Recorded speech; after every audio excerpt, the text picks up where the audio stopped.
जय श्री सीताराम जी महाराज की जय। माधव मोह फांस क्यों टूटे। गोस्वामी तुलसीदास जी का ये पद विनय पत्रिका से है। तुलसीदास महाराज कहते हैं, माधव मेरी ये मोह की फांसी कैसे टूटेगी। बाहर से चाहे करोड़ों साधन क्यों ना किए जाएं, उनसे भीतर की अज्ञान की गांठ नहीं छूट सकती। घी से भरे हुए कढ़ाई में जो चंद्रमा की परछाई दिखाई देती है, वे जब तक घी रहेगा तब तक 100 कल्प तक ईंधन और आग लगाकर औटाने से भी नष्ट नहीं हो सकती।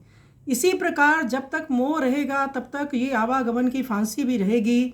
जैसे किसी पेड़ के कोटर में कोई पक्षी रहता हो, वह उस पेड़ के काट डालने से नहीं मर सकता, उसी प्रकार बाहर से कितने ही साधन क्यों न किए जाएं, पर बिना विवेक के ये मन कभी शुद्ध होकर एकाग्र नहीं हो सकता।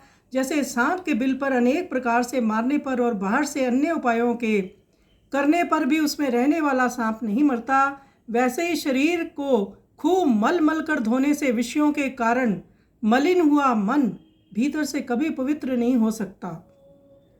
हे तुलसीदास, भगवान और गुरु की दया के बिना संशय शून्य विवेक नहीं होता, और विवेक हुए बिना इस घोर संसार सागर से कोई पार नहीं जा सकता। तो बहुत सुंदर पद श्री गोस्वामी तुलसीदास जी महाराज ने विनय पत्रिका में लिखा है। आइए सुंदर पद का हम श्रवण करें।